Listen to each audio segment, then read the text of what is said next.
Sometimes the loneliest moment in life comes when you realize there's no one left to call. Alma Briar learned that truth, sitting in a rain-soaked alley in Silver Ridge, her leg broken, her pride shattered, everything she owned pressed into a canvas pack beside her. She'd walked for 3 days to escape the ridge where she'd lived alone for over a decade, and now she couldn't walk at all. That's when polished boots stopped in front of her. Colt Remy, the wealthy cattle baron everyone knew by reputation, knelt down in the rain. He didn't know her. She didn't trust him. But what happened next would unravel secrets this small town had buried for years. Could two broken strangers find redemption together, or would the truth destroy them both? Before we jump back in, tell us where you're tuning in from, and if this story touches you, make sure you're subscribed, because tomorrow I've saved something extra special for you. The morning had started like any other for Colt Remy.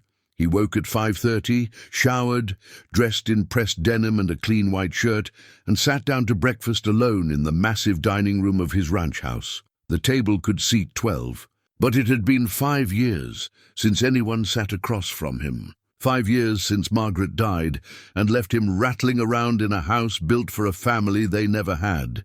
He ate oatmeal and drank black coffee while reviewing contracts for a land deal that would expand his holdings by another 3,000 acres. The numbers were good, the terms were favorable. He should have felt satisfied, but the familiar emptiness sat in his chest like a stone. He'd built an empire measuring 8 ranches across 3 counties, and some mornings he couldn't remember why it mattered. His foreman, Roy Hutchins, knocked at 7 sharp and let himself in through the kitchen door. Roy was 63, weathered as saddle leather, and one of the few people Colt trusted completely. They'd worked together for 20 years, since before Margaret, before the money got serious, when Colt was just another rancher trying to make it work. "Morning, boss," Roy said, pouring himself coffee without asking. That was their way. "Got the fence crew heading out to the north pasture. Should have those posts replaced by evening." "Good," Colt said. He signed the bottom of a contract and slid it across the table. "Need you to drop this at Hendrick's office when you go into town." Roy picked up the document and whistled low. "The Morrison property? Thought old Sherman Talbot was after that one." He was. Colt allowed himself a small smile. "I offered more. He won't like that. Sherman Talbot hasn't liked me since I outbid him on the water rights deal in '98. He'll survive." Colt stood and carried his dishes to the sink. Margaret had always scolded him for that, said they had someone who came in to clean, but old habits stayed with him. "I'll be in town most of the day, legal meetings, then I need to stop at the bank. Want company?" "No need. You've got enough to manage here." Roy studied him with the frank assessment of someone who'd known him long enough to speak plainly. "You doing all right, Colt?" "I'm fine. Because Margaret's been gone 5 years now, and you're still living like a monk in this big empty house." Colt rinsed his bowl and set it in the drying rack. "I'm not having this conversation again, Roy." "Fair enough." Roy finished his coffee and set the cup down. "But one of these days, you might want to remember there's more to life than land deals and legal papers." After Roy left, Colt stood at the kitchen window and looked out at the sprawling ranch.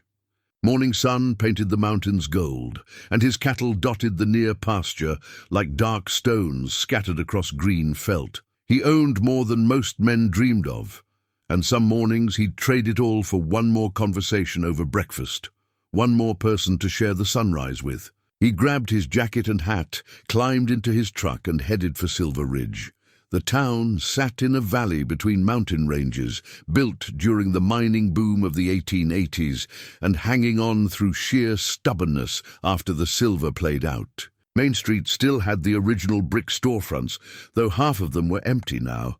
The young people left for cities with jobs and futures, and the ones who stayed were the old-timers too rooted to leave, and the desperate with nowhere else to go. Colt parked in front of the law office of Hendricks and Associates, a 2-story building with frosted glass windows and a creaking sign.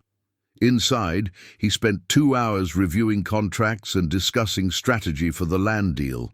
The lawyer, Paul. Hendricks was 70 if he was a day, but his mind stayed sharp as a new blade. "Talbot's going to fight you on this," Hendricks said, peering over reading glasses. "He's already filed a protest with the county commission." "On what grounds?" "That you're monopolizing grazing land and it's harmful to competition." Hendricks chuckled. "It won't go anywhere. His real problem is that you keep beating him to the best properties. Then he should move faster." After the meeting, Colt walked to the bank, then stopped at the feed store to place an order. By the time he finished his business, it was past noon, and the sky had turned the color of old pewter. Rain was coming, the kind of cold autumn rain that settled into your bones and reminded you winter wasn't far behind. He decided to grab lunch at the diner before heading back to the ranch. That's when he took the shortcut through the alley behind the old mercantile. She was sitting against the brick wall, soaked through, one leg bent at an angle that made his stomach turn. Her hair hung in wet ropes around a face that had seen hard years, and her hands clutched a canvas survival pack like it was the only thing keeping her tethered to the earth. She looked up when his boots stopped in front of her, and her eyes were the palest grey he'd ever seen, the colour of winter sky before snow. "Don't hurt me," she said, her voice hoarse. "I can't walk." He knelt in the mud without thinking, rain soaking into his jeans. "I'm not going to hurt you. What happened?" She flinched when he reached toward her, and he pulled back, showing his palms. "Easy. I just want to help. Can you tell me your name?" She studied him with those winter sky eyes, weighing something he couldn't name. Finally she said, "Alma. I'm Colt. Alma, your leg's broken. You need a doctor." "Can't afford a doctor. That's not your problem right now." He shrugged out of his jacket and draped it over her shoulders. She was shaking, whether from cold or shock he couldn't tell. "How long have you been sitting here?" "Don't know, since morning maybe. And nobody stopped." Something flickered across her face, pain deeper than her broken leg. "Some people know when to walk on by." He wanted to ask what that meant, but first things first. "I'm going to pick you up and carry you to my truck. It's going to hurt. I'm sorry for that." "Why are you helping me?" The question caught him off guard. Why was he helping her? Because she was hurt and alone, because leaving her in the rain wasn't something he could do, because something in her eyes reminded him of his own reflection on the worst mornings. "Because it's the right thing to do." She laughed, a sound like breaking glass. "Haven't heard that in a long time." He lifted her as gently as he could, but she still cried out when her leg moved. The sound cut through him. She weighed almost nothing, like she'd been skipping meals for longer than just a few days. Her pack came with her, clutched to her chest, and he didn't ask her to let it go. The walk to his truck felt like miles. Rain pounded down harder, and by the time he settled her in the passenger seat, they were both drenched. He turned the heat on full blast and pulled out of the alley, heading for Doc Brenner's office on the edge of town. "Where are you from?" he asked, trying to keep her talking, worried about shock. "The ridge." She stared out the windshield, not looking at him. "Been walking 3 days." "The ridge? You mean up in the high country? That's 20 miles of rough terrain." 23 if you're walking it." "Why were you walking it?" She turned those grey eyes on him, and he saw a lifetime of sorrow packed into one look. "Because I couldn't stay there anymore." Doc Brenner was old as dirt and twice as reliable. A man who'd delivered half the town and patched up the other half when they did foolish things. His office was a converted house, waiting room in what used to be the living room, examination space in the back. He took one look at Alma and ushered them straight through. "Good Lord, Colt, where'd you find her?" "In the alley behind the mercantile." "Her leg's broken." Doc helped Alma onto the examination table and began cutting away her wet pant leg with surgical scissors. She didn't make a sound, but her knuckles went white on the edge of the table. The leg was swollen purple and bent wrong below the knee. "Hairline fracture of the tibia," Doc said after a careful examination. "Bad sprain of the ankle, too." "How'd this happen?" "Fell," Alma said. "Coming down the mountain." 3 days ago?" She nodded. "And you've been walking on it since?" Another nod. Doc shook his head and looked at Colt. She's lucky it didn't get worse. Lucky she didn't bleed out if a bone fragment had hit an artery. This is about the most foolish thing I've seen this month. He turned back to Alma. I can set this and wrap it, but you're going to be off that leg for at least 6 weeks. You'll need crutches, and you'll need somewhere to stay where someone can keep an eye on you. I'll manage, Alma said. Where exactly will you manage? You got family in town? She didn't answer, which was answer enough. Colt heard himself saying, she can stay at my ranch. I've got a guest house. Both of them looked at him like he'd lost his mind. Maybe he had. He didn't know this woman, didn't know. Her story had no reason to invite her into his life. But he also couldn't stand the thought of leaving her alone with nowhere to go. I don't need charity, Alma said, her voice sharp. It's not charity. It's common sense. You need help and I have the space. Simple as that. Nothing's ever that simple. Then let's make it simple. Just until you can walk again. She looked at him for a long moment, weighing the offer against whatever walls she'd built around herself. Finally, she said, 1 week. That's all. However long you need, Colt said. Doc Brenner wrapped her leg and fitted her with crutches, gave her instructions on keeping weight off it and watching for infection. He also gave Colt a look that said they'd be having a conversation later about this decision. Colt ignored it. By the time they left the office, full dark had settled, and the rain showed no signs of stopping. Colt drove the 20 minutes to his ranch in silence, Alma staring out the window at the darkness beyond the glass. When they pulled up to the main house, she finally spoke. This is where you live. Has been for 15 years. It's big. Too big, he admitted. He showed her to the guest house, a small structure 50 yards from the main house with a bedroom, bathroom, and sitting area. It was furnished simply but comfortably, a place he'd once thought he might put up friends or family who visited. Neither had happened much. He got her settled, brought blankets and pillows, made sure she had everything she needed. She sat on the edge of the bed looking lost, her wet pack beside her like a faithful dog. There's food in the main house if you get hungry, he said. I'll bring something over in a bit. You don't have to do that, I know. He moved toward the door, then stopped. Alma, what made you leave the ridge after all this time? She didn't look at him. Some ghosts get too heavy to carry alone. He wanted to ask what she meant, but the exhaustion on her face stopped him. Instead, he said, get some rest. We can talk more tomorrow. Back in the main house, Roy was waiting in the kitchen, arms crossed and expression skeptical. Want to tell me why you've got a strange woman staying in the guest house? She needed help, and you couldn't help her to a motel? There's no motel in Silver Ridge, and you know it, Roy sighed. Colt, I know you've been lonely since Margaret passed, but picking up strays isn't the answer. She's not a stray. She's a person who fell on hard times. Do you even know her name? Alma. Her name's Alma. Alma what? Where's she from? What's her story? I don't know yet. Does it matter? Roy studied him carefully. I've known you a long time, boss. Long enough to recognize when you're trying to fill a hole that can't be filled by helping strangers. Maybe I'm just trying to do the right thing. And maybe, Roy said quietly, you need to figure out why this particular stranger matters so much to you. After Roy left, Colt stood in his empty kitchen and wondered the same thing. Why did this matter? Why did she matter? He'd passed homeless folks before, given money when asked, never thought twice about it after. But something about Alma sitting in that alley, broken and alone, had reached past his defenses and grabbed hold.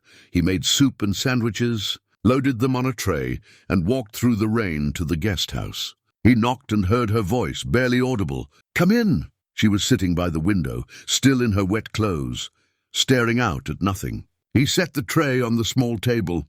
You should eat something, and you need to get into dry clothes. I can find something of Margaret's if you want. Who's Margaret? My wife. She passed 5 years ago. Alma turned to look at him. I'm sorry. So am I. He moved toward the door. Eat, rest. If you need anything, knock on the main house door or just yell. I'll hear you. Colt. He stopped and looked back. Thank you for not walking on by. Get some rest, Alma. Walking back to the main house through the rain. Colt Remy thought about ghosts and how they followed people. About loneliness and the different shapes it took. About a woman with winter sky eyes who'd walked 3 days on a broken leg rather than ask for help. He didn't know her story yet, But something told him it was going to change everything. Morning came grey and cold, the kind of October day that promised winter was just waiting for an invitation. Colt woke early as always, but instead of his usual routine, he found himself standing at his kitchen window, watching the guest house, wondering if Alma was awake, if she'd slept at all. He made extra breakfast, eggs, bacon, toast, coffee, and carried it over on a tray. She answered his knock looking better than she had the night before, at least physically. She'd changed into some of Margaret's clothes he'd left folded outside her door, soft flannel pants and a wool sweater that hung loose on her thin frame. But her eyes carried the weight of someone who hadn't truly rested in years. "Brought breakfast," he said. She hesitated, then stepped back to let him in. "You don't have to keep feeding me." "I know." He set the tray on the table. "But I made extra, and it seemed wasteful to throw it out." They ate in awkward silence, the clink of forks on plates the only sound. Finally, Alma said, "I'll pay you back. Once I figure out work. I can clean, cook, mend things. I'm good with my hands. Let's worry about that after you heal."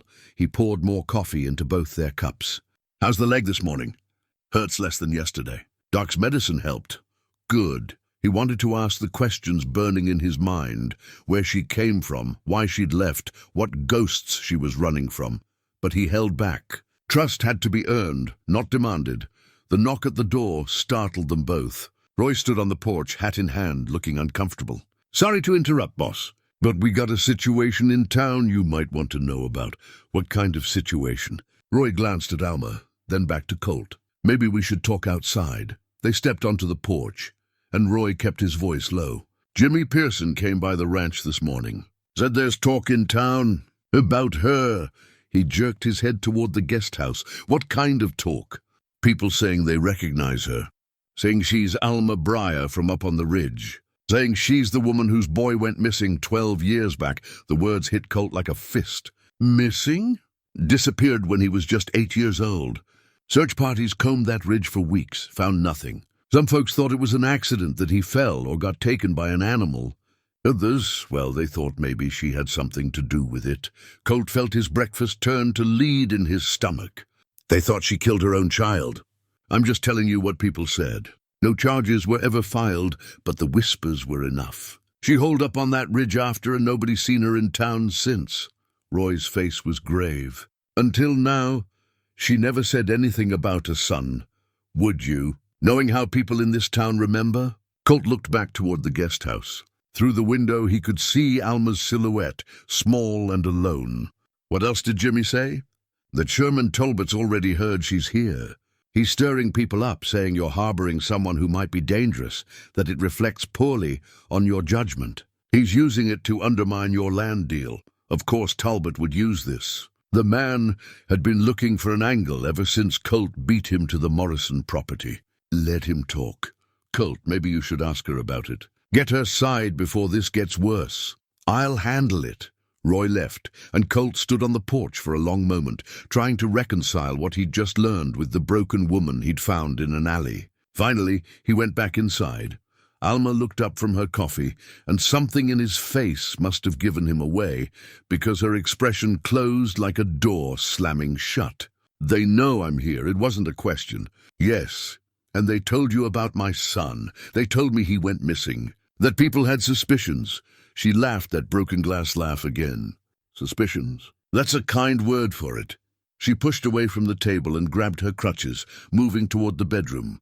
"I'll be out of your way by noon. You can't even walk. I've managed worse. Alma, wait." He moved to block her path. "Talk to me. Tell me what really happened. Why? So you can decide if you believe me or not. So you can weigh my story against what the town says and make your judgment." Her eyes flashed with anger born of old pain. "I've been judged enough, thank you.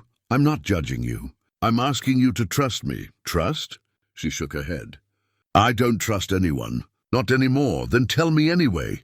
Not because you trust me, but because carrying it alone is killing you." The anger drained out of her like water from a cracked bucket, leaving only exhaustion behind. She sank onto the couch, crutches clattering to the floor beside her. For a long time, she said nothing, just stared at her hands folded in her lap. When she finally spoke, her voice was barely above a whisper. His name was Tobias. We called him Toby. He was 8 years old when he disappeared. Colt sat in the chair across from her, giving her space. Tell me about him. He was bright, curious, always asking questions about how things worked, why the sky was blue, where birds went in winter. His father left when Toby was 2, never came back, never even sent word if he was alive or dead. So it was just the 2 of us on that ridge. She pulled something from her pocket, a worn photograph, edges soft from handling. She held it out to him.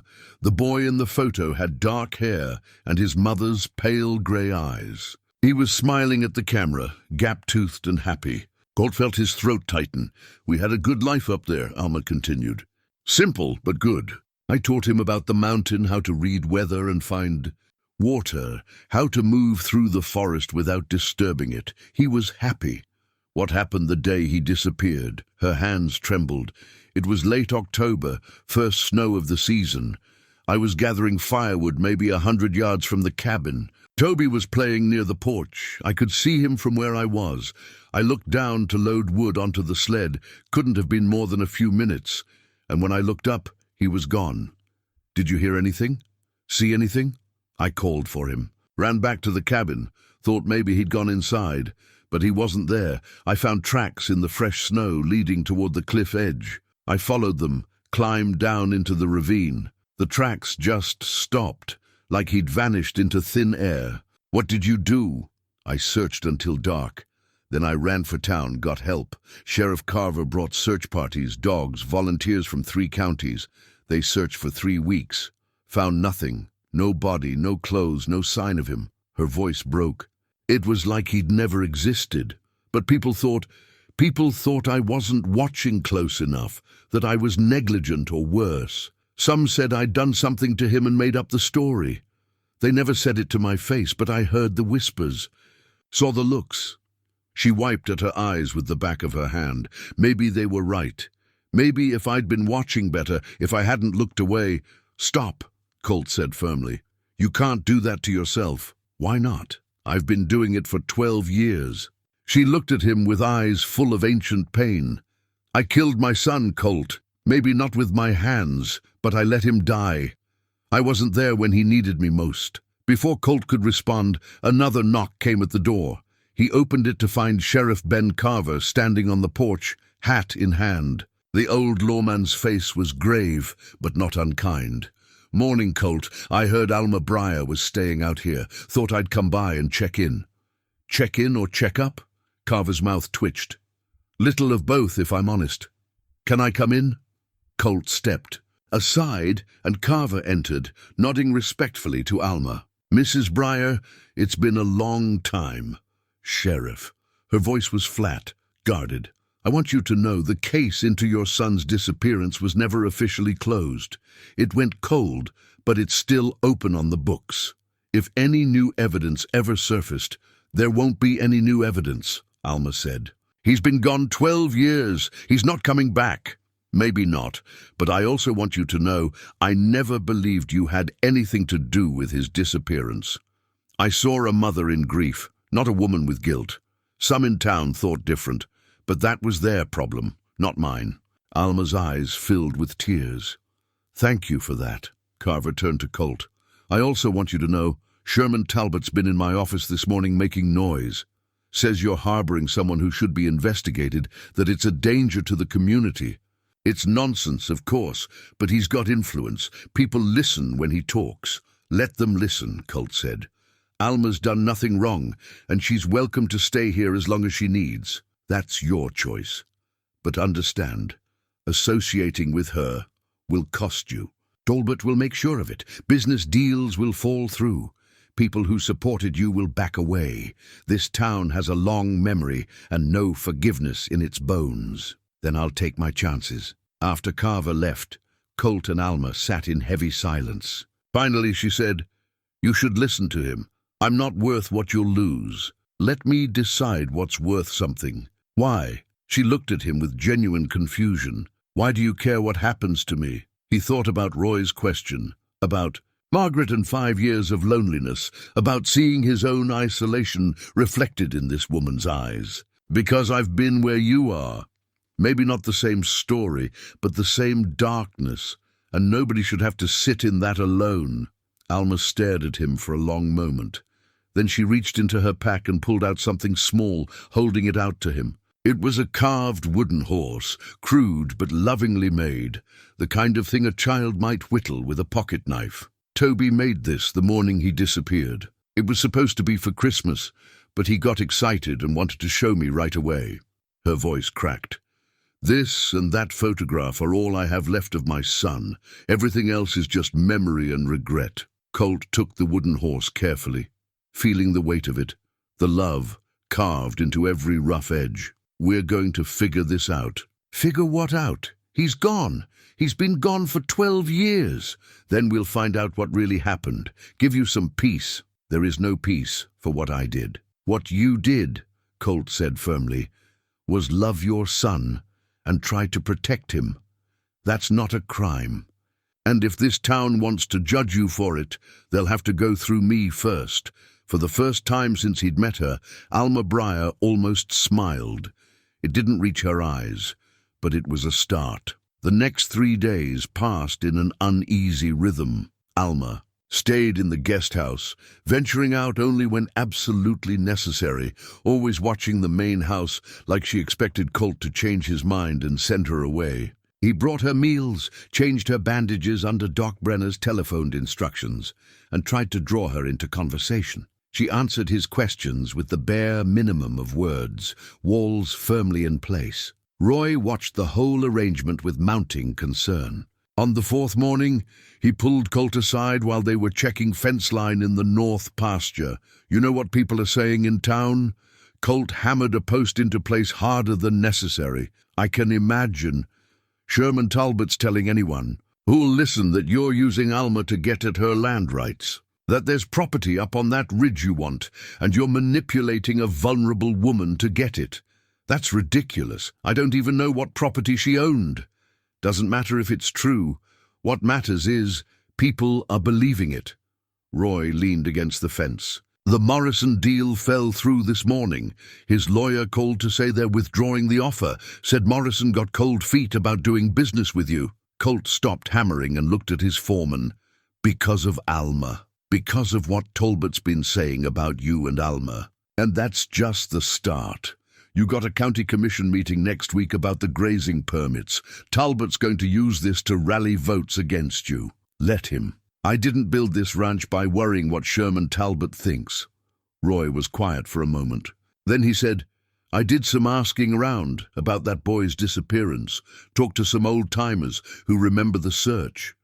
Despite himself, Colt was interested. What did they say? That it was strange. The track stopped at the cliff edge, but when they climbed down to look, there was nothing. No body, no blood, no torn clothing, like he'd just vanished.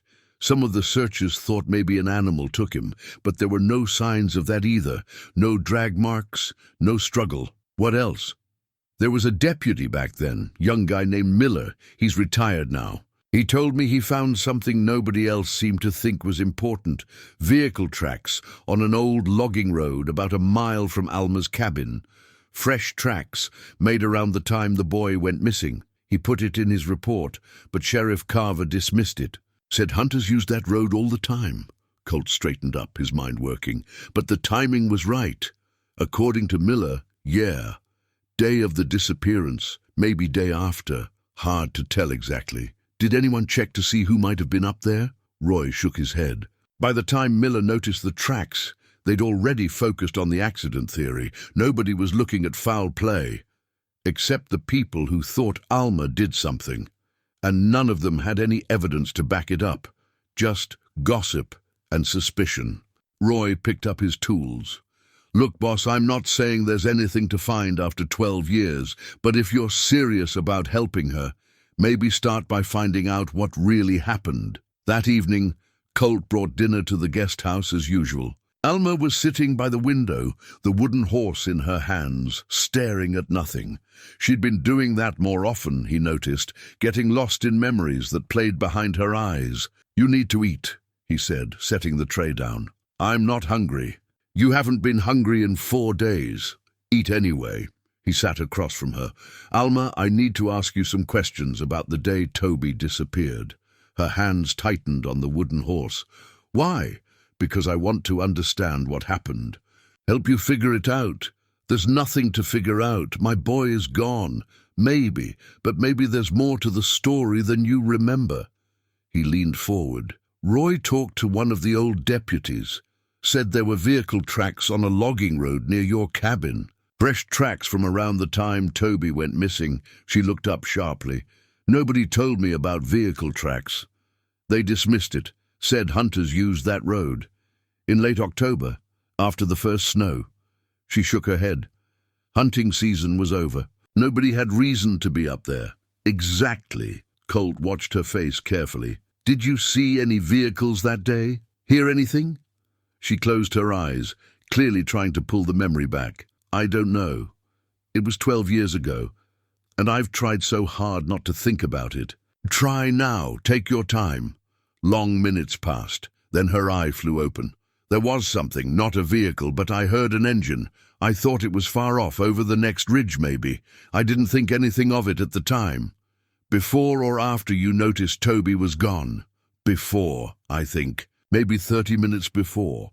I was loading the sled, and I heard it, distant but distinct, an engine struggling uphill."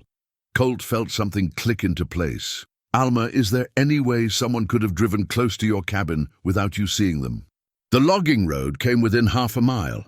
If someone walked from there through the trees, they could reach the cabin without being seen from where I was gathering wood." She stood abruptly, crutches clattering as she reached for them. "What are you saying?" "I'm saying maybe it wasn't an accident.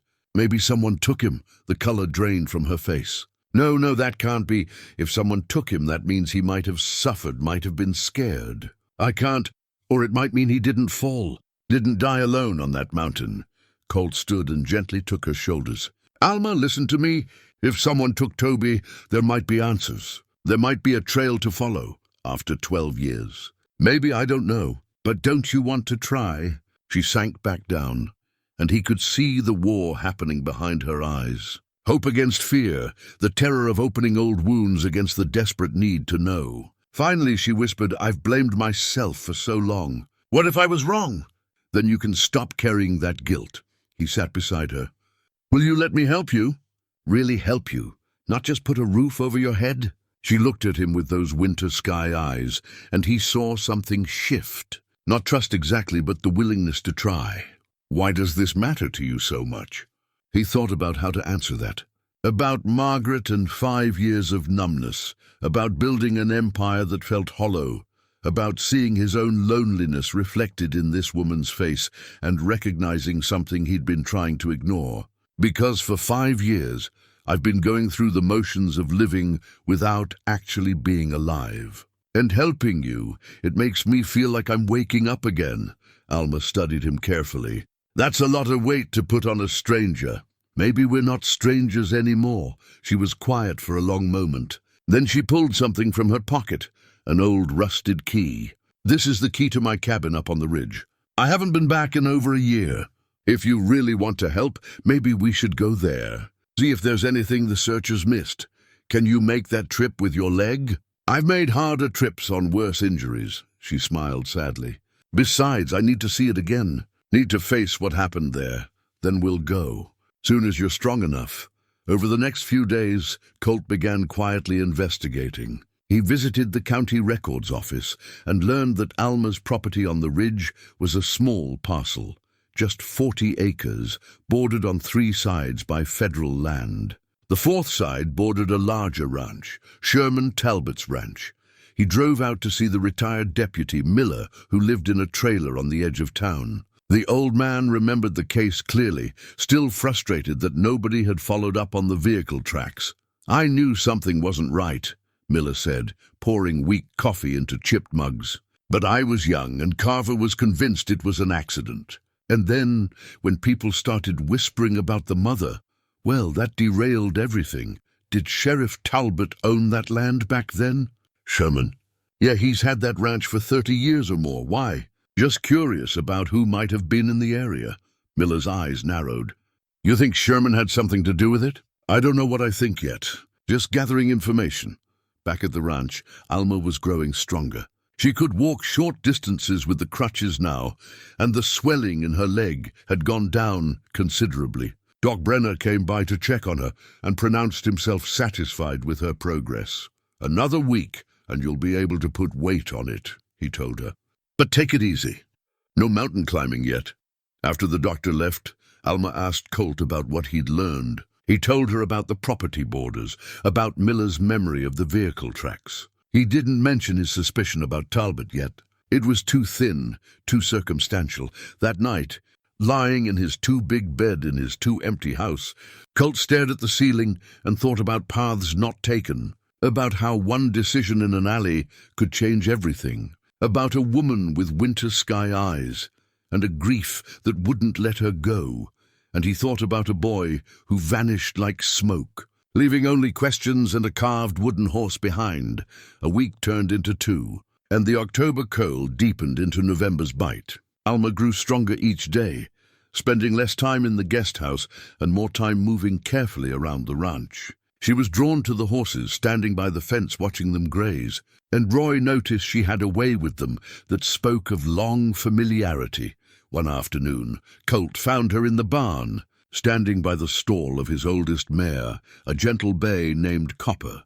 The horse had her nose pressed against Alma's palm, breathing softly while Alma whispered to her. "She likes you," Colt said from the doorway. Alma didn't startle, just kept stroking the mare's face. "I had horses on the ridge, had to sell them when I couldn't care for them anymore. Broke my heart almost as much as everything else. You can ride Copper whenever you want. Once your leg heals completely.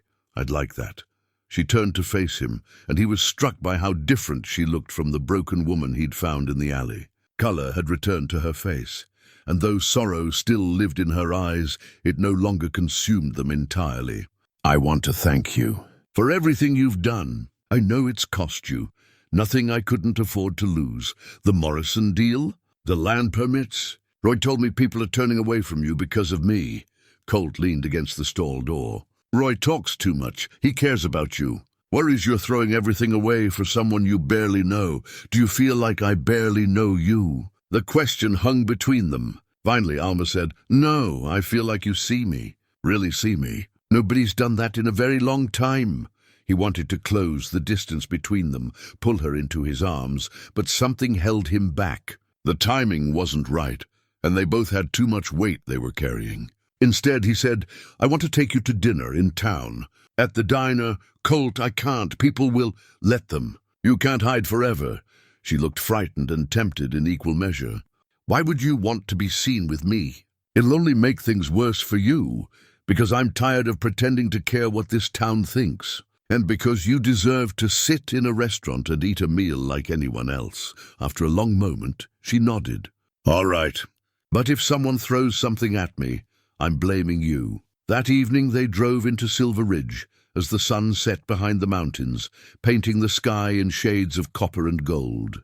The diner sat on Main Street, a chrome and vinyl relic from the 50s that served the best pie in 3 counties. When they walked in, conversations stuttered and died like someone had cut a wire. Every head turned, every eye assessed. Alma's hand tightened on her crutch, but she kept her chin up and followed Colt to a booth near the back. He helped her slide in, then sat across from her, deliberately making eye contact with anyone who stared too long. The waitress, a woman named Louise who'd worked there since before Colt was born, approached with menus and a carefully neutral expression. "Evening, Colt, ma'am. Evening, Louise. We'll both have the pot roast special and coffee." After she left, Alma leaned forward and whispered, "Everyone's staring. Let them stare. They'll get tired of it eventually." But they didn't get tired of it. Through the entire meal, Colt felt the weight of watching eyes, heard the whispers that weren't quite quiet enough. Alma ate mechanically, clearly uncomfortable but refusing to show weakness. He admired her for that. They were halfway through dessert when Sherman Talbot walked in with 2 of his ranch hands. The man was in his 60s, tall and broad with silver hair and the kind of face that looked friendly until you noticed the coldness in his eyes. He saw Colt and Alma immediately, and his mouth curved into something that wasn't quite a smile. He walked straight to their booth. Well, Colt Remy, heard you were keeping interesting company these days. Sherman. Colt's voice was flat, unwelcoming. Aren't you going to introduce me to your guest? No. Talbot turned his attention to Alma, and Colt saw her stiffen. Alma Briar, been a long time. I remember when you lived up on the ridge. Terrible thing what happened to your boy. Thank you, Alma said quietly. Must be hard, coming back to a place with such painful memories. Makes a person wonder why you'd return at all. His voice was casual, but there was something underneath it. Something that made the hair on Colt's neck stand up. That's her business, not yours, Colt said, just making conversation. Talbot's smile widened. Though I have to say, Colt, I'm surprised you'd involve yourself in such a complicated situation. People are talking, you know, wondering about your judgment. Let them wonder. They're also wondering if maybe you've got an angle we don't know about. That ridge property of hers borders federal land on 3 sides. Valuable timber rights there. If someone knew how to work the system. Colt stood slowly, deliberately. You need to leave now. I'm just looking out for the community, making sure nobody's taking advantage of a vulnerable woman. The only person I see trying to take advantage is you, using other people's tragedies to score political points. Now get out. For a moment, tension crackled between them. Then Talbot laughed and stepped back. No need to get hostile. I'll leave you to your dinner. He tipped his hat to Alma. Ma'am, if you ever need help from someone who actually has your best interests at heart, my door's always open. After he left, Alma was shaking. He's dangerous. He's a bully. There's a difference. No, Colt, you don't understand. He came to the ridge multiple times before Toby disappeared. Wanted to buy my land. I refused. The last time he came, he said I'd regret it. Colt felt ice slide down his spine. When was the last time? About a week before Toby vanished. Did you tell Sheriff Carver this? I don't remember. Everything from that time is blurry. I was so focused on searching for Toby, dealing with the accusations. I might have mentioned it, but I don't think anyone took it seriously. Colt's mind was racing. Talbot had motive. He wanted the land. He had opportunity. His ranch bordered hers. And now, 12 years later, he was threatened by Alma's return and Colt's investigation. We need to go to the ridge, Colt said. Tomorrow, see what we can find. My leg is strong enough for this. We'll take it slow. He reached across the table and took her hand. Alma, what if I'm right? What if Talbot had something to do with Toby's disappearance? Then why? Her voice broke. Why would he take a child? I don't know yet, but we're going to find out. They left the diner under the weight of stares and whispers. Outside, the November night had turned bitter cold, and the first snowflakes of the season drifted down like ash. Alma tilted her face up to catch them on her tongue, a gesture so childlike and unguarded that it made Colt's heart ache. I used to do this with Toby, she said softly.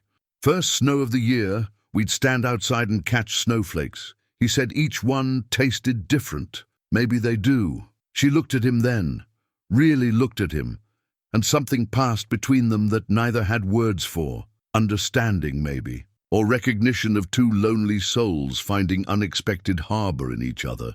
Thank you, she said, for not giving up on me. Thank you for letting me try. That night, Colt lay awake, thinking about what they might find on the ridge, about a boy who vanished and a man who wanted land badly enough to threaten a woman with a child. The pieces were there, scattered and incomplete, but beginning to form a picture he didn't want to see. Tomorrow, they would go looking for answers. He just hoped they were ready for what they might find. They left before dawn, while frost still painted the grass silver and their breath hung visible in the cold air. Roy had tried one more time to talk Colt out of it, warning about the weather turning and the folly of taking an injured woman into rough country. Colt thanked him for his concern and went anyway. The drive took nearly 2 hours, following progressively smaller roads until they were on a dirt track barely wide enough for the truck. Alma sat quietly, her hands folded tight in her lap, the old cabin key pressed between her palms like a talisman. As they climbed higher, civilization fell away, and the wilderness closed in. Pine and fir reaching toward gray sky, rocky outcrops, jutting through thin soil, and everywhere the silence that came with true isolation. "It's just ahead," Alma said finally, her voice barely audible. "Around the next bend." The cabin appeared like something from a half-remembered dream, a small structure of weathered logs nestled against the mountain's shoulder. Snow from previous winters had taken part of the porch roof, and one of the windows had been broken by a fallen branch, but the bones of it still stood. Alma stared at it with an expression Colt couldn't quite read, longing mixed with dread, nostalgia tangled with pain. He parked and came around to help her down, but she waved him off and managed on her own, moving slowly on the crutch she still needed for longer distances. They stood together looking at the cabin, neither speaking, while wind moved through the pines with a sound like distant ocean. "I thought it would feel like coming home," Alma said finally, "but it just feels haunted. We don't have to go in if you don't want to." "No, I need to." She pulled out the key and moved toward the door. Inside, time had stopped 12 years ago. Dishes still sat in the drying rack beside a hand-pump sink. A wool blanket lay folded on the back of a rough-hewn chair. On a shelf, near the window, stood a row of hand-carved animals. A bear, an elk, a rabbit, each one bearing the marks of a child's careful work. Alma moved to them and ran her finger along their backs, her eyes bright with unshed tears. Toby made these. He was always carving something, always creating. She picked up the rabbit and held it close. This was his last one before the horse he gave me. He was so proud of it. Colt examined the small room, trying to see it as it had been 12 years ago, a home, simple but loved. Now it was a shrine to loss, every object a reminder of the life that had been ripped away. He moved to the window and looked out at the landscape. "Show me where you were gathering wood." They went back outside, and Alma led him down a worn path through the trees. About 100 yards from the cabin, they reached a clearing where cut logs lay scattered and half buried in old leaves. "Here," she said. "I was loading the sled right here. I could see the cabin clearly, see Toby playing on the porch." She closed her eyes, and Colt could see her trying to resurrect the memory, to see again what she'd seen that terrible day. He had the wooden horse. He was making it walk along the porch railing, making sound effects. He was always so imaginative. And you looked away to load the wood, just for a moment. Or what I thought was a moment. It might have been longer. I was focused on getting the sled loaded before the snow got heavier. She opened her eyes. When I looked up, he was gone. I called for him, but there was no answer. "Did you see tracks? Footprints besides his?" She shook her head. The snow was falling harder by then, but his tracks led toward the cliff edge over there. She pointed to a rocky outcrop barely visible through the trees. I followed them, climbed down into the ravine. The tracks just stopped halfway down, like he'd disappeared. They walked to the cliff edge together.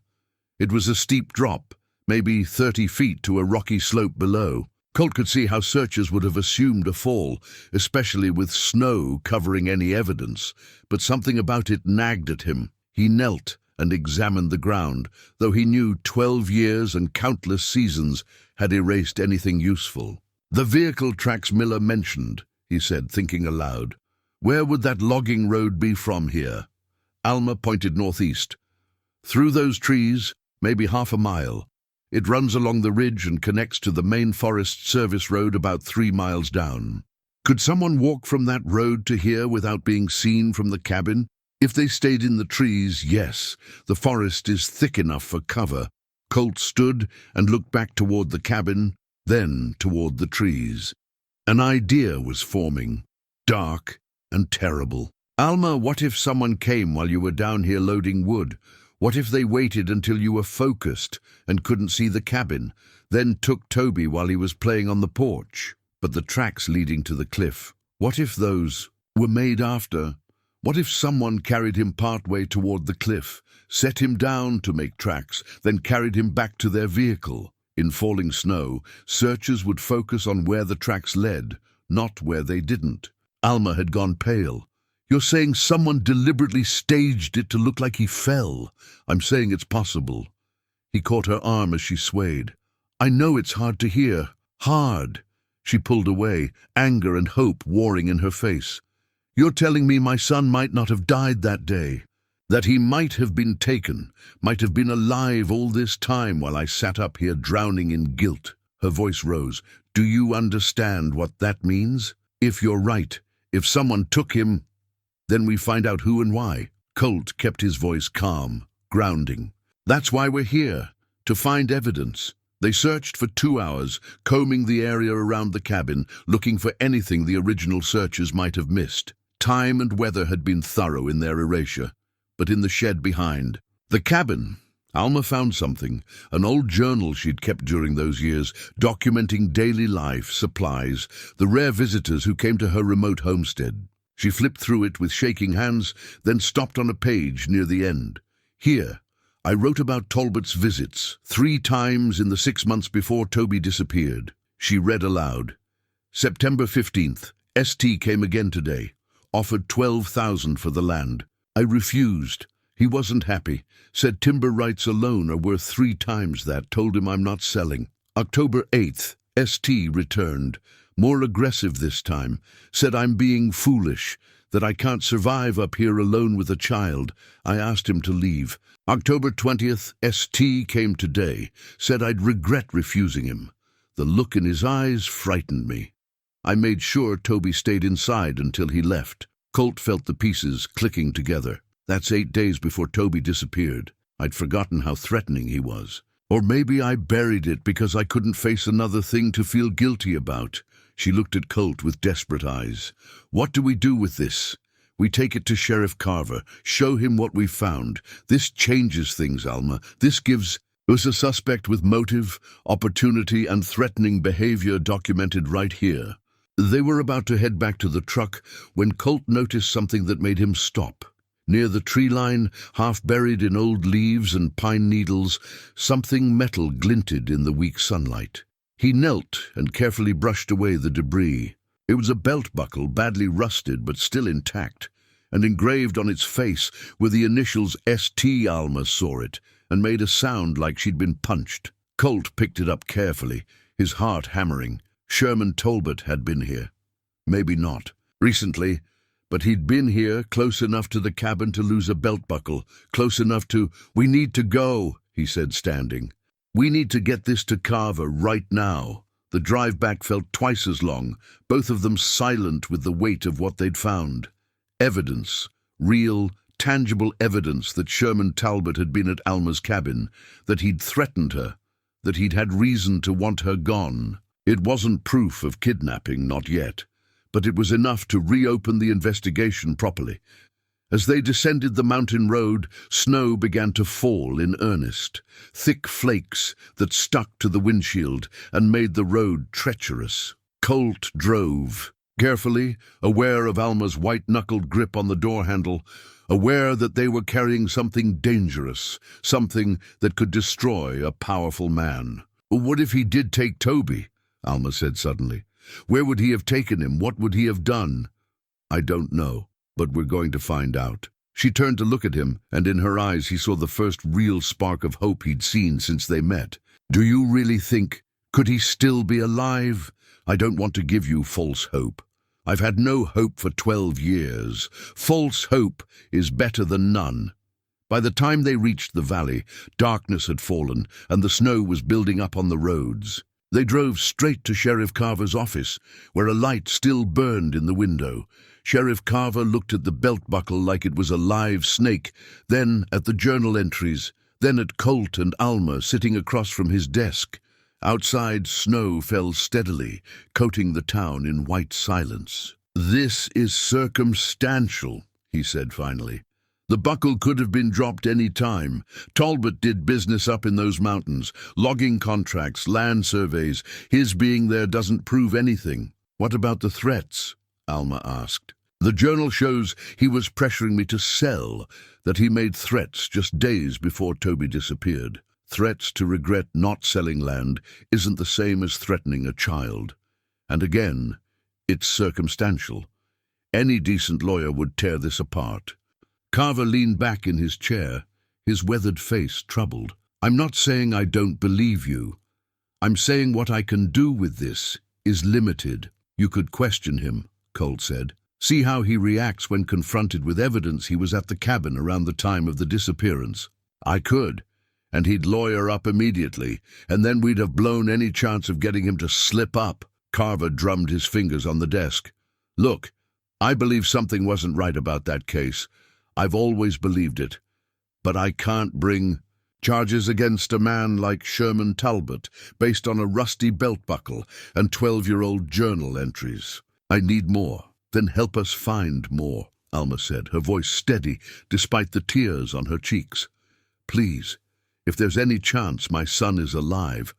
Carver's expression softened. I'll do what I can. Let me pull the old case files, see if there's anything that connects to Talbot that we missed.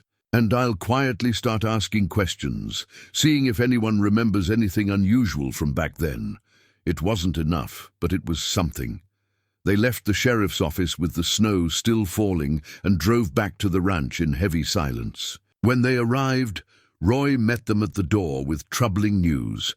Someone was here while you were gone, he said. Came right up to the main house, knocked on the door. When I answered, he said he had a message for Alma. What message? Colt asked. Some graves should stay buried. That's all he said. Then he left. Wouldn't give a name, but I saw his truck, one of Talbot's ranch vehicles. Alma went even paler than she already was. He knows we were at the cabin. He knows we're investigating. How could he know? Colt asked. We only told Carver. Roy looked uncomfortable. Carver's dispatcher is Donna Preston. Her sister is married to one of Talbot's ranch hands. If she overheard anything, word could have traveled fast. Colt finished grimly. So Talbot knows we're asking questions. And he's scared enough to send a warning, Alma said. That means we're right. That means he did something. That night, Colt couldn't sleep.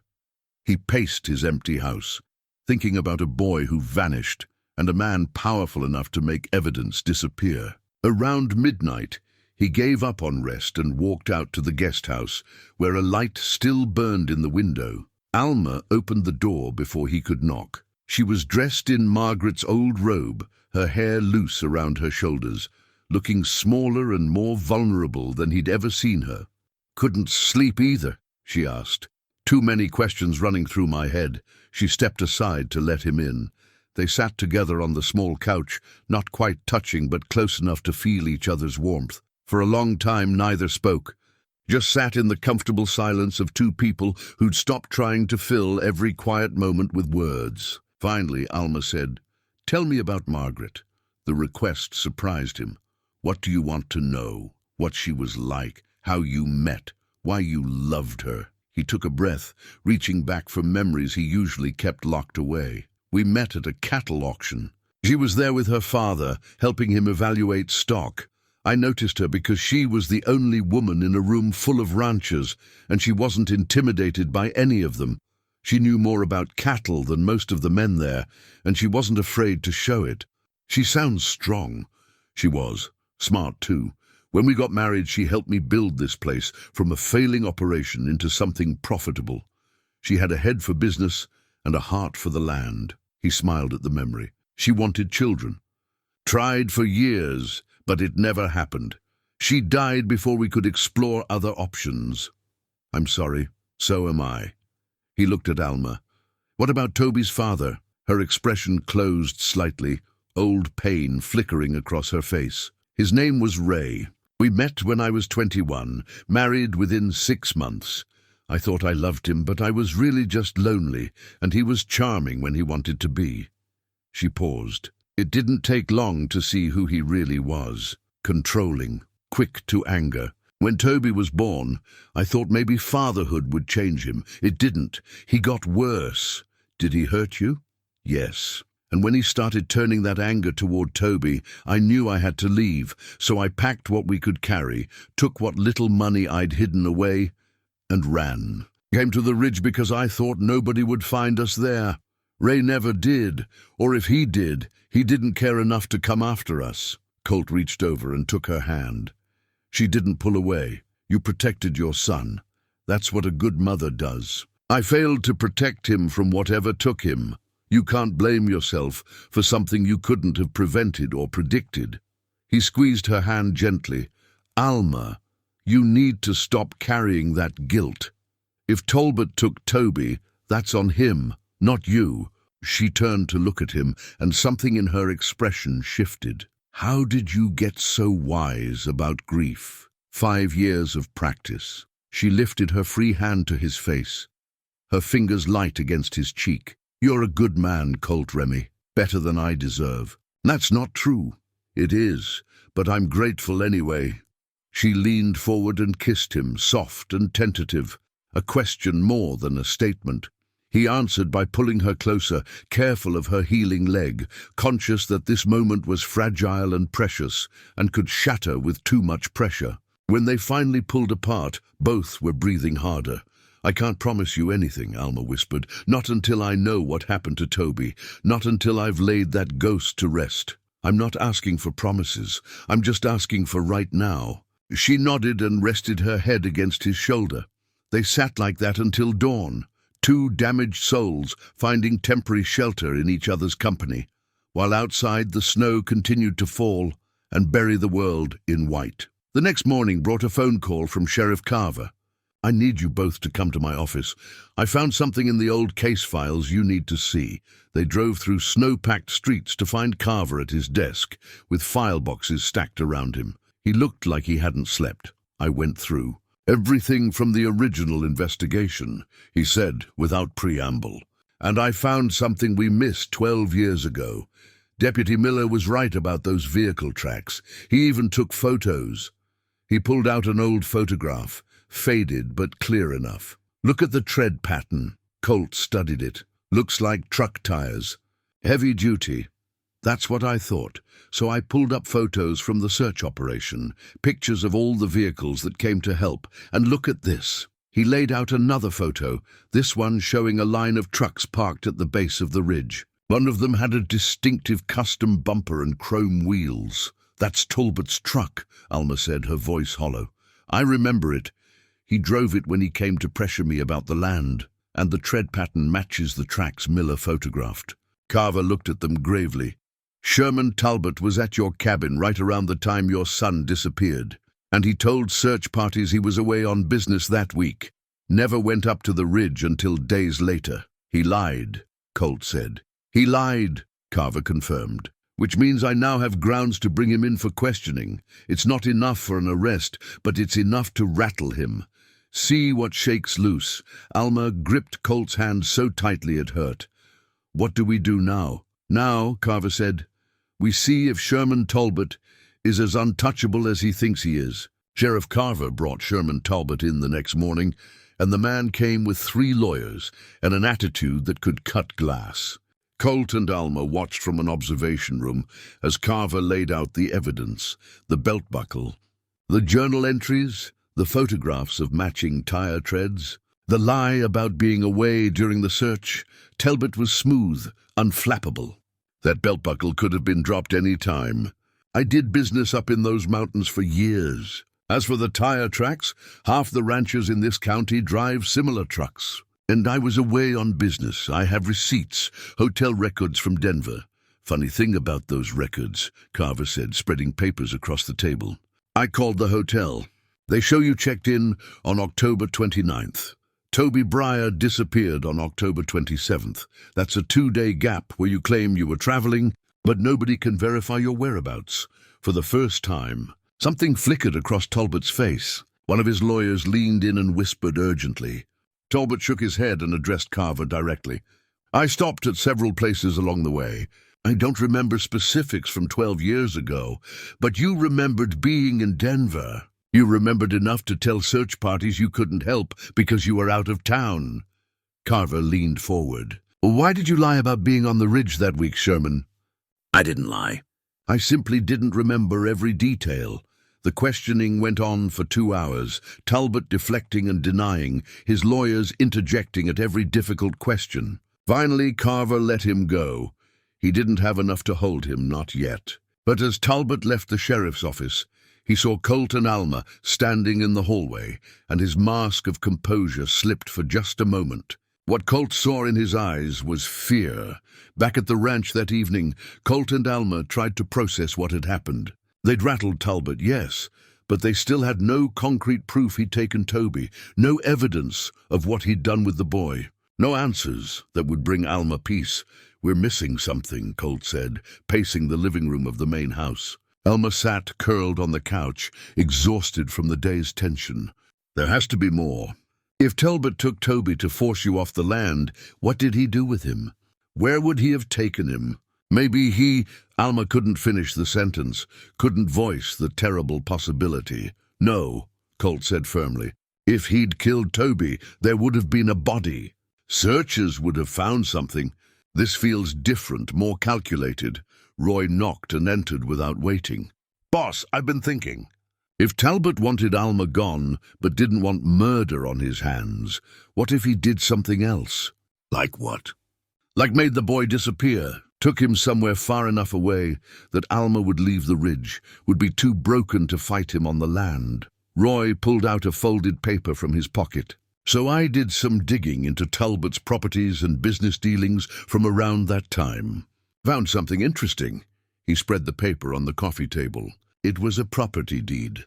3 weeks after Toby disappeared, Talbot purchased a building in Montana, an old boarding school that had gone bankrupt. Said he was investing in education, turning it into a private academy for troubled youth. Colt felt electricity run down his spine. A boarding school where a child could be hidden in plain sight. That's what I'm thinking. Register him under a false name, keep him isolated from other kids, tell everyone he's an orphan, or that his parents abandoned him. Roy looked at Alma. It would explain why no body was ever found. Because there was no body. Alma had gone white. "Are you saying my son might be alive? Might have been alive all this time?" "I'm saying it's possible. And if Talbot kept him at that school for years, there might be records. Might be people who remember him." Colt was already reaching for his phone. "What's the school called?" "Riverside Academy. It's still operating, from what I can tell. About 8 hours north of here, near the Canadian border." Alma stood, swaying slightly. "We have to go. Right now. We have to." "We will," Colt said, catching her arm. "But we need to be smart about this. We can't just show up and start making accusations. We need to contact Sheriff Carver, have him reach out to Montana authorities." "That will take too long," Alma said desperately. "Every minute we wait is a minute we use to build a case that will actually stick," Colt finished gently. "If Toby is there, he's been there for 12 years. Another day or two won't change that. But going in half-ready could ruin any chance we have of proving what Talbot did." She knew he was right, but the knowledge clearly ate at her. Colt called Carver immediately, explained Roy's discovery. The sheriff promised to contact Montana law enforcement first thing in the morning. Request they investigate Riverside Academy and look for any records of a boy matching Toby's description enrolled around October 2013. That night was the longest of Alma's life. She couldn't sleep, couldn't rest, paced the guest house like a caged animal. Finally, around 2 in the morning, she walked to the main house and found Colt sitting at the kitchen table, also unable to sleep. "What if we're wrong?" she asked, standing in the doorway. "What if we get there and he's not there? What if I let myself hope and then we keep looking?" Colt said. "But Alma, what if we're right? What if you see your son again?" She moved into the room and sat across from him. "I don't even know if he'd remember me. He was 8 when he was taken. He'd be 20 now. A grown man. What if Talbot turned him against me? Told him I abandoned him or didn't want him? Then you tell him the truth. Show him the wooden horse, the photograph. Show him you never stopped looking, never stopped loving him. And if he doesn't believe me..." Colt reached across the table and took both her hands. "Then you keep trying, for as long as it takes. Because he's your son, and some bonds can't be broken, no matter how many lies are told or how many years pass." Tears slid down her face. "I'm so scared. I know. But you're not alone this time."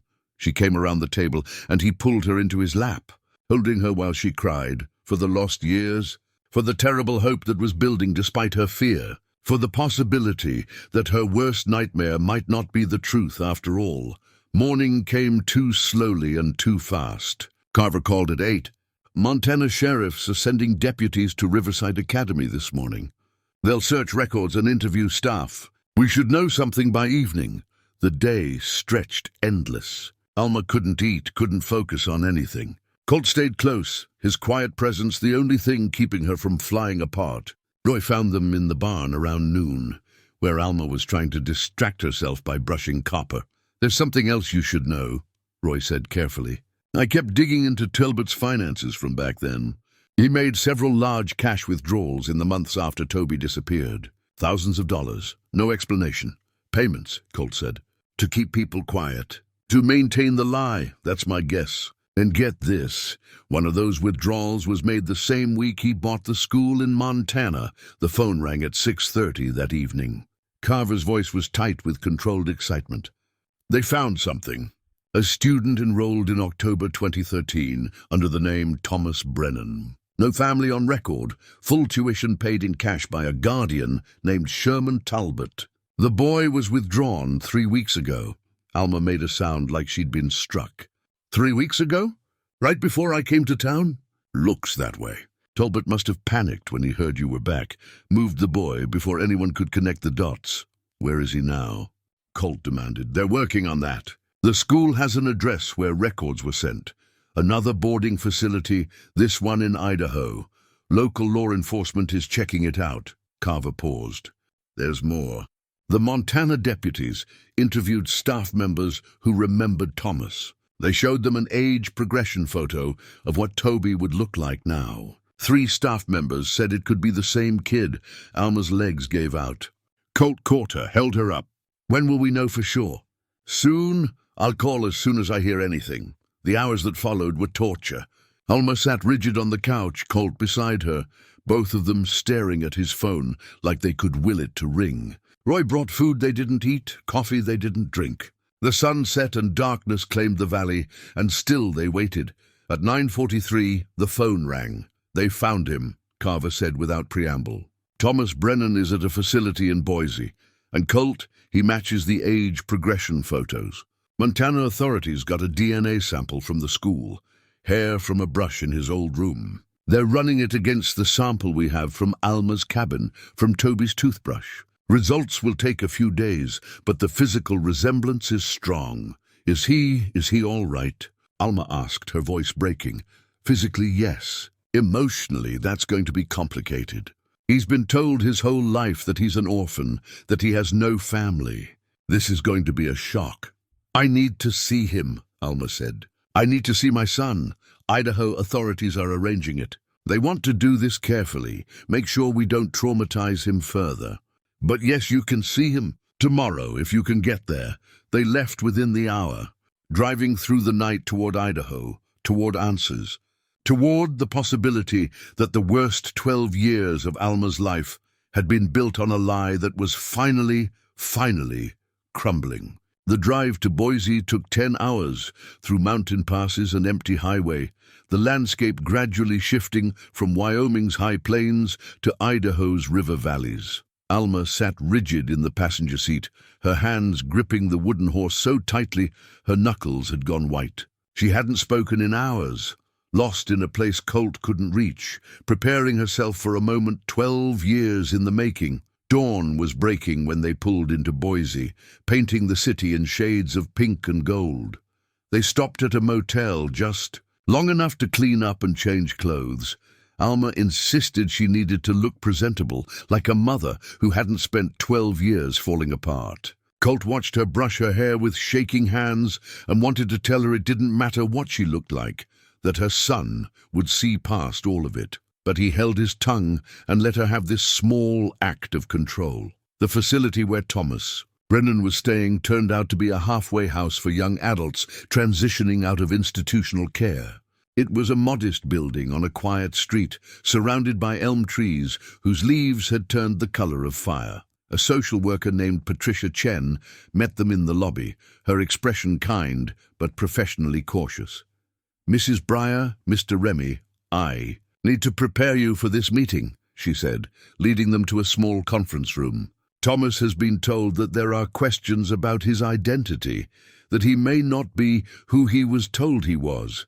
He's processing a lot right now. Confusion, anger, fear. He's agreed to meet with you, but you need to understand he doesn't remember you. The memories of his early childhood are fragmented at best. I understand, Alma said, though her voice was barely steady. He's also been told his whole life that he's an orphan, that he was unwanted. Mr. Talbot created an elaborate fiction about Thomas's origins. Breaking through that is going to take time and patience. Patricia looked at them both seriously. I need you to let him set the pace of this meeting. Don't push, don't demand. Just be present and honest. They followed her down a hallway to a small room with comfortable chairs and soft lighting. Through the window, Colt could see a young man sitting on a bench outside, his back to them. Dark hair, lean build, shoulders hunched like he was carrying weight too heavy for any person to bear alone. I'll bring him in, Patricia said. Remember, his pace, not yours. She left, and Alma turned to Colt with eyes full of terror. What if he doesn't believe me? What if he thinks I'm lying? Then we show him the evidence. The DNA test will prove it, beyond any doubt. He took her cold hands in his. Alma, you've waited 12 years for this. Another few minutes won't break you, won't it? But she straightened her shoulders and turned to face the door. When it opened and the young man walked in, Alma made a sound like all the air had left her body. He was tall, maybe 6 feet, with his mother's pale grey eyes and a face that still held echoes of the child in the photograph. He looked at her with cautious suspicion, then at Colt, then back to Alma. You're the woman who claims to be my mother, he said. His voice was careful, controlled, like he'd learned early to guard his words. I am your mother, Alma said softly. Your name is Tobias Briar. Everyone called you Toby. You disappeared when you were 8 years old, and I've been looking for you ever since. He crossed his arms, a defensive posture. The man who raised me said my parents died in a car accident, that I had no one. The man who raised you lied. He took you from our home on the ridge. I never stopped looking for you, never stopped hoping I'd find you. Thomas, Toby, studied her face, looking for truth or deception. If that's true, why? Did it take 12 years? The question landed like a blow, but it was fair. Alma pulled out the photograph she'd carried for so long and held it out to him. Because he hid you well, because he had money and power, and I had nothing, because everyone thought you'd died and the search was called off. But I never believed it. Some part of me always knew you were out there. He took the photograph slowly, looked at the image of himself as a child. Something flickered across his face. Recognition, maybe, or confusion. I don't remember this. You were 8. It was the last photo I took before, her voice broke. Before you were taken. Alma reached into her pack and pulled out the wooden horse. You made this the morning you disappeared. You were so proud of it, wanted to show me right away, even though it was supposed to be a Christmas present. He stared at the carved horse, and for the first time, his careful control cracked. His hand reached out, then pulled back. I remember carving. Mr. Talbot said it was something I learned at the school, but I remember doing it before, in a cabin. There was a woman singing while she cooked. I sang all the time, Alma whispered. Old mountain songs my grandmother taught me. Your favorite was Shenandoah. Thomas's eyes filled with tears. I remember that song. I've heard it on the radio, and it always made me feel, I don't know, sad, like I'd lost something I couldn't name. You lost your childhood, your home, me. Alma took a careful step forward. Toby, I know this is overwhelming. I know you need time to process, but I need you to know that not a single day has passed in 12 years that I haven't thought about you, missed you, prayed you were safe somewhere.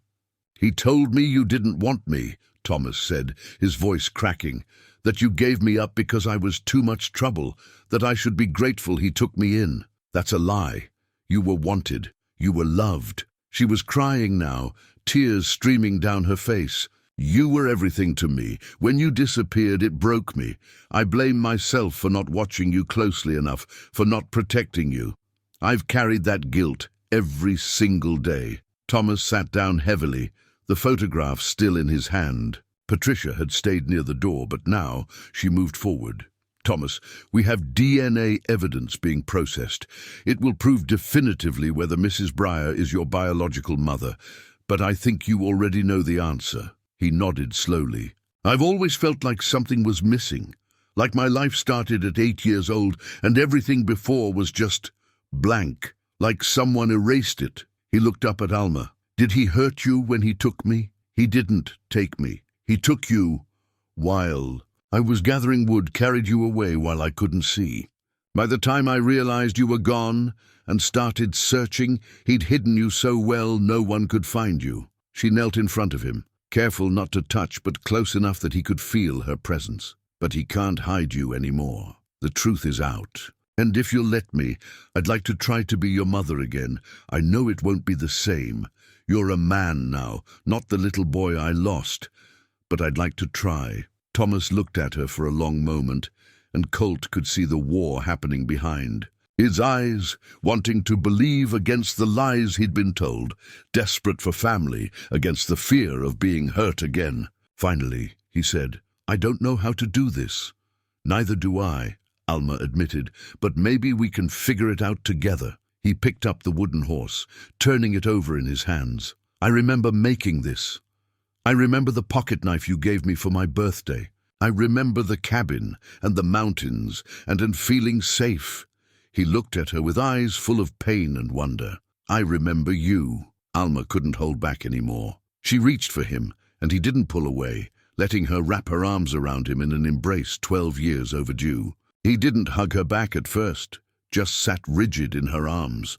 But slowly, his hands came up and gripped her shoulders, holding on like she was the only solid thing in a world that had just tilted on its axis. Colt watched from across the room, his own vision blurry, as mother and son clung to each other and cried for all the lost years, the stolen moments, the life that had been taken from them both.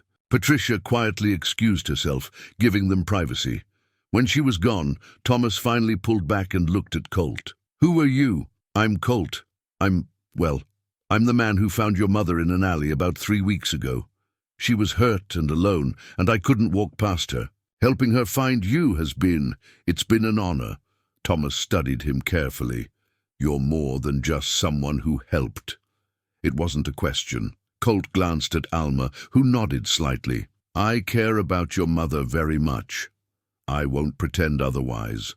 Good, Thomas said simply. She deserves someone who cares.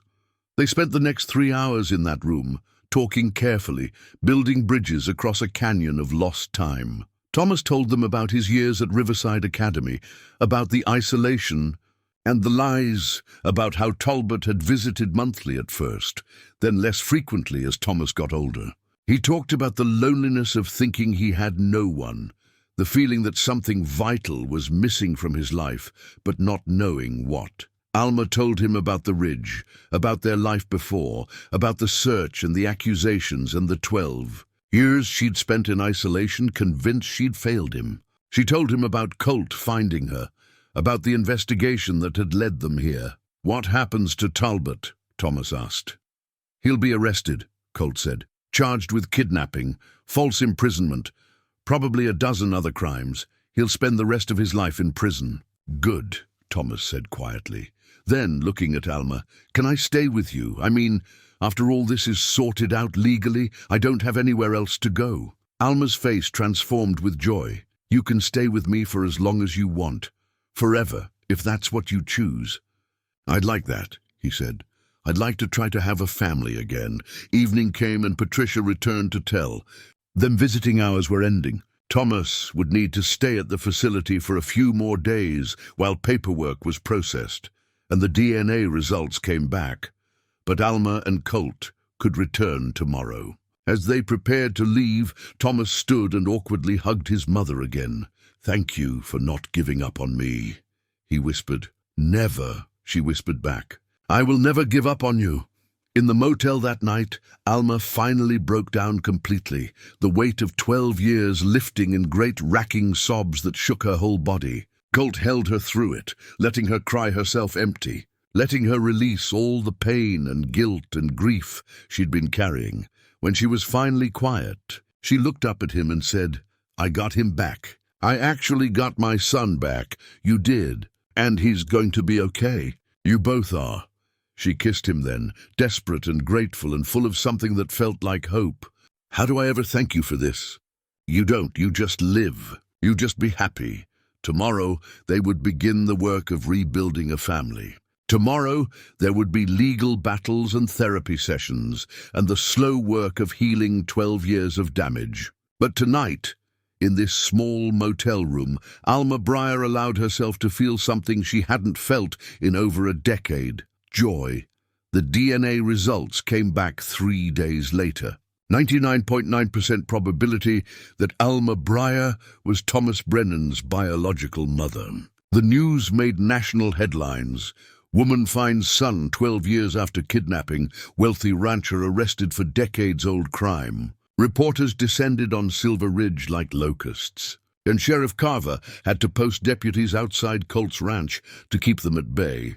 Sherman Talbot was arrested at his ranch, led away in handcuffs while cameras rolled, and neighbors watched in stunned silence. He'd built his life on cruelty and deception, and now it was crumbling around him.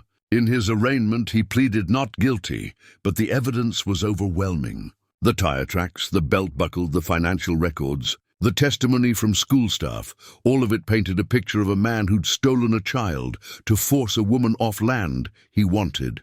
During the investigation, more details emerged. Talbot had kept Toby locked in a converted barn for the first 3 years, isolated and controlled.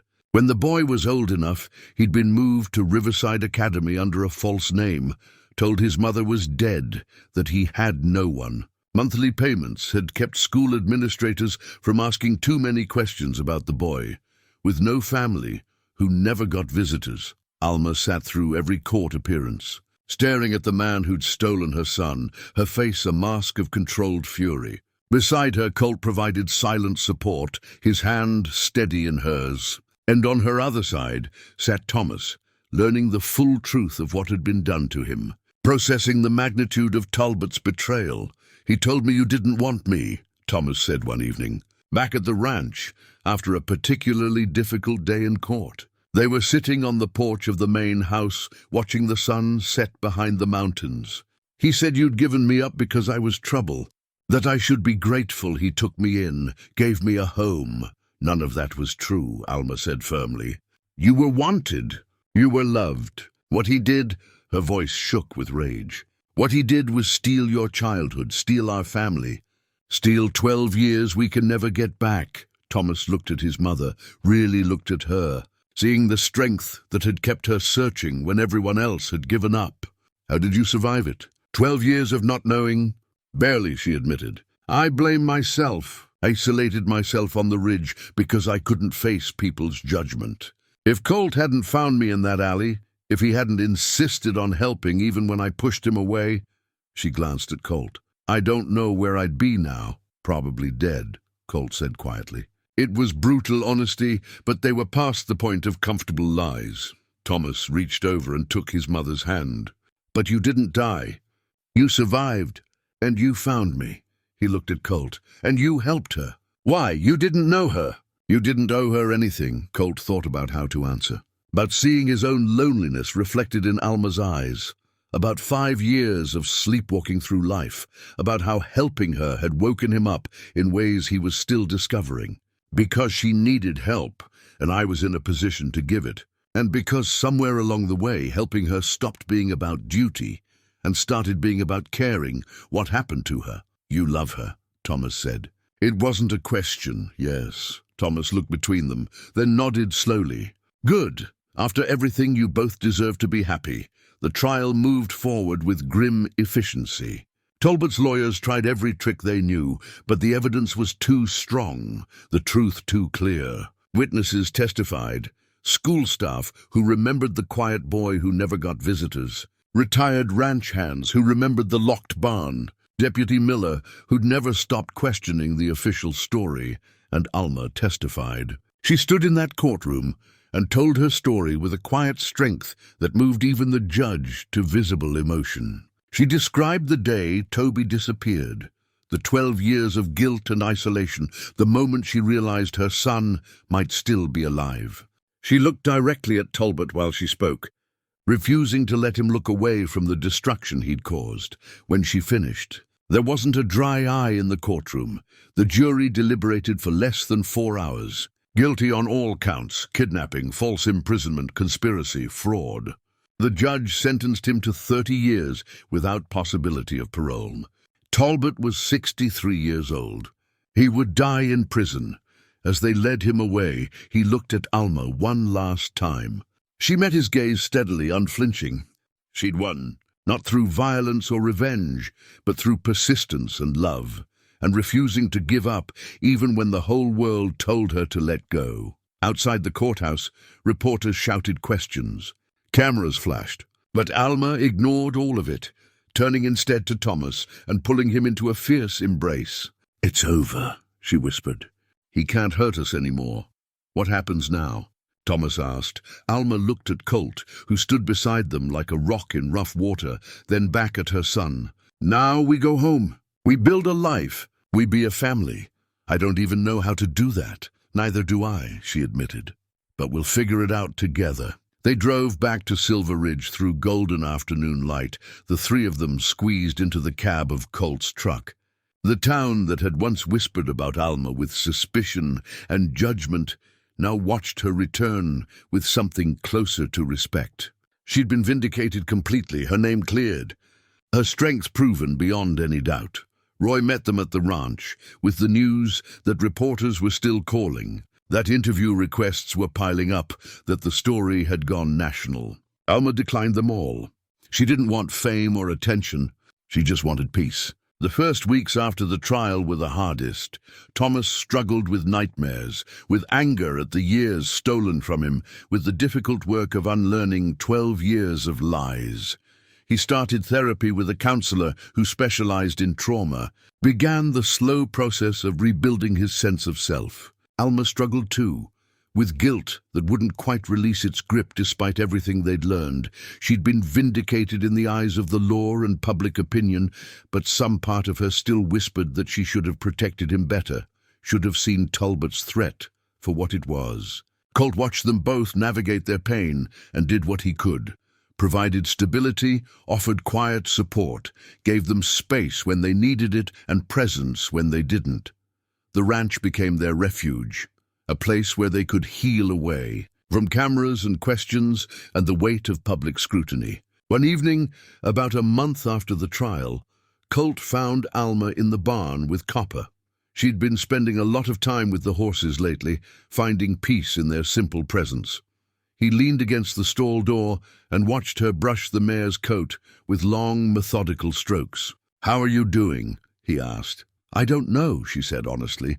"Some days I wake up and I can't believe I got him back. Other days I wake up angry at all the years we lost. And some days I just feel tired, like I've been fighting for so long I don't know how to stop." "Then maybe it's time to stop fighting. The battle's over, Alma. You won." She set down the brush and turned to face him. "Did I? Because it doesn't feel like winning. It feels like we all lost, and we're just trying to pick up the pieces. That's what winning looks like sometimes. Not perfect restoration, but survival, forward motion." He moved into the stall and took her hands. "You got your son back. That's not nothing." "I know. I do know that." She leaned against him and he wrapped his arms around her. "I'm just scared. What if he decides he can't handle this? What if he leaves?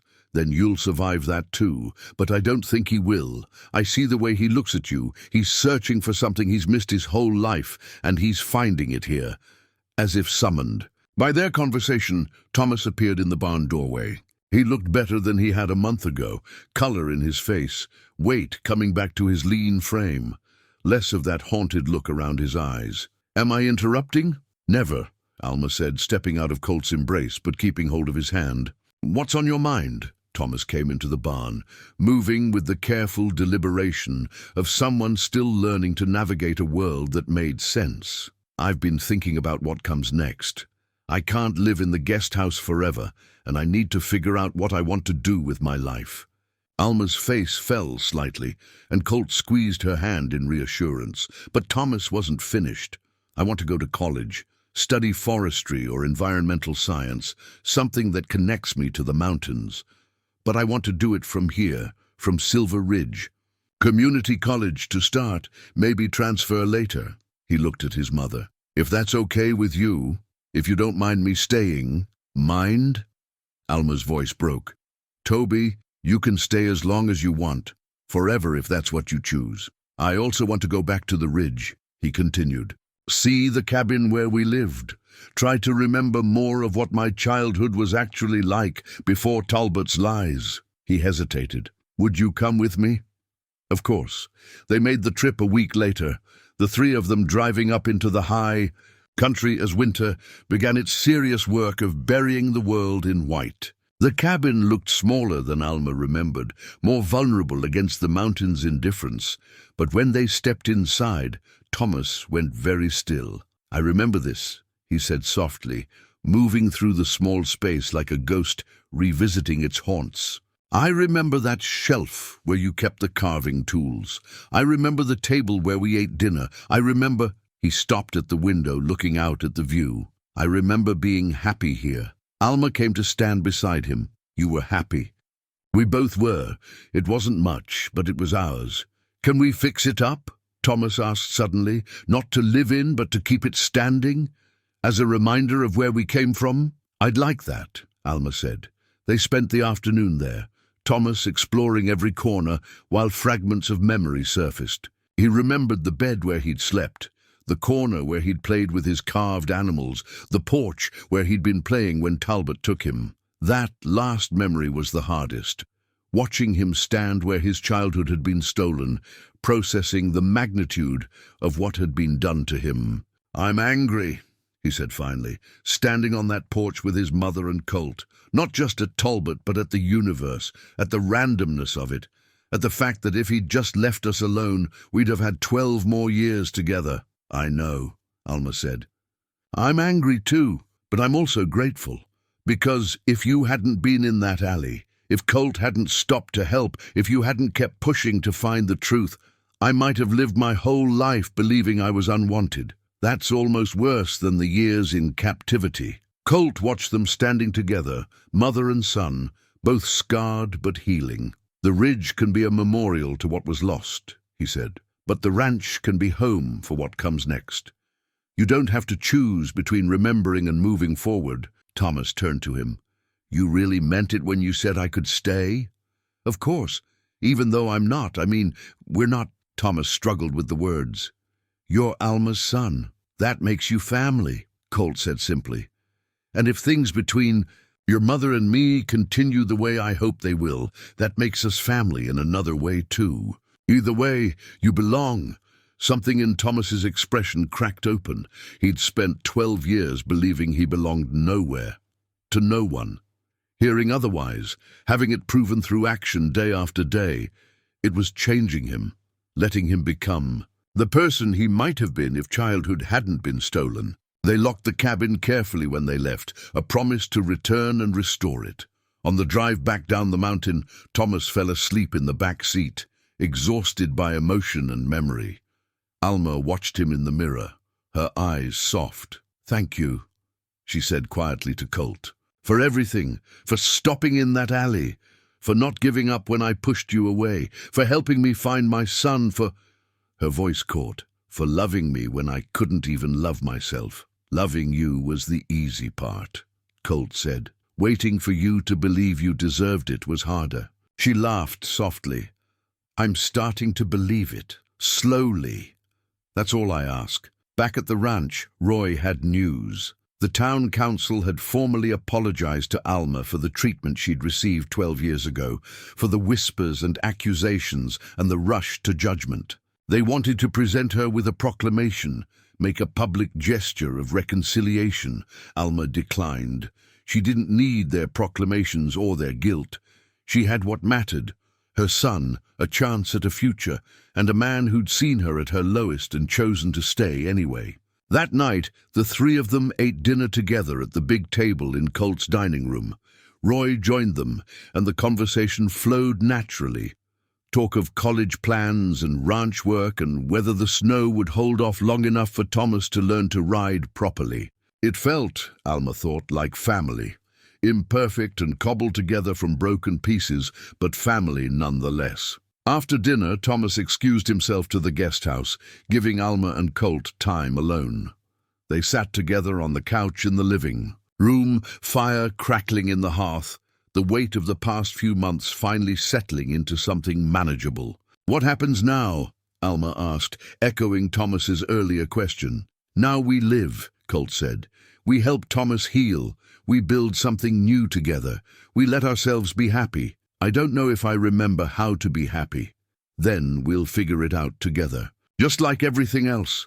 She kissed him then, soft and sure, a promise of more tomorrows. When they pulled apart, she rested her forehead against his. "I love you, Colt Remy. I should have said it before now. I love you too, and we have time now. All the time in the world." Outside, snow began to fall, covering the ranch in pristine white. Inside, 3 broken people who'd found each other against all odds began the work of becoming whole. It wouldn't be easy or quick, but they were together. And that, Alma thought, was enough. 6 months later, spring came to Silver Ridge with an explosion of wildflowers and bird song. The ranch that had been Colt's solitary domain had transformed into something warmer, more alive. Alma's touches were everywhere, flowers on the porch, curtains in the windows, the sound of laughter echoing. Through rooms that had been silent for too long, Thomas had enrolled at the community college and discovered a passion for environmental studies that surprised no one who'd watched him. Reconnect with the mountains. He worked on the ranch in the mornings, attended classes in the afternoon, and spent his evenings studying or working on restoring the ridge cabin with Colt and Roy. The nightmares had faded, replaced by dreams of a future he was actively building. Alma had taken over management of the ranch's horse breeding program, her natural way with animals and years of mountain living making her invaluable. She'd also quietly begun volunteering with a support group for parents of missing children, offering the kind of understanding only someone who'd lived through it could provide. One Saturday morning in May, the 3 of them drove up to the ridge to complete the cabin restoration. They'd been working on it for months, replacing the roof, fixing the windows, reinforcing the foundation.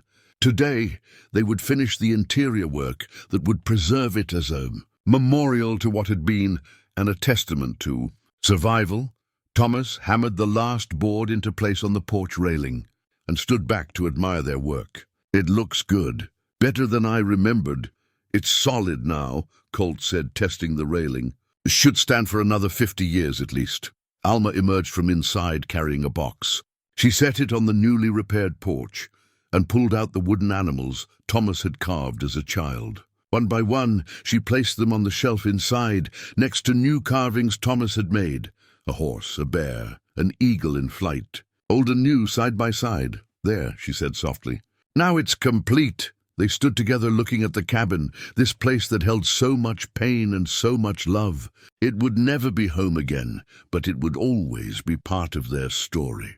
"I want to do something," Thomas said. He pulled out his pocket knife, the same one Alma had given him for his 7th birthday, which she'd kept all these years and returned to him, and approached a large pine tree near the cabin. Carefully, he carved into the bark, TB plus AB plus CR, Thomas Briar, Alma Briar, Colt Remy, family, chosen and fought for. Alma's eyes filled with tears, but they were good tears this time. Healing tears. "Perfect," she whispered. They locked the cabin for the last time and made their way back to the truck. As they drove down the mountain road, Alma looked back at the ridge growing smaller in the distance and felt something release in her chest. She'd made peace with this place, with what had happened here, with the person she'd been when loss consumed her. Back at the ranch, preparations were underway for a small celebration. Roy had invited a few close friends, Doc Brenner and Sheriff Carver among them. It was officially a spring barbecue, but everyone knew what they were really celebrating: survival, family, second chances.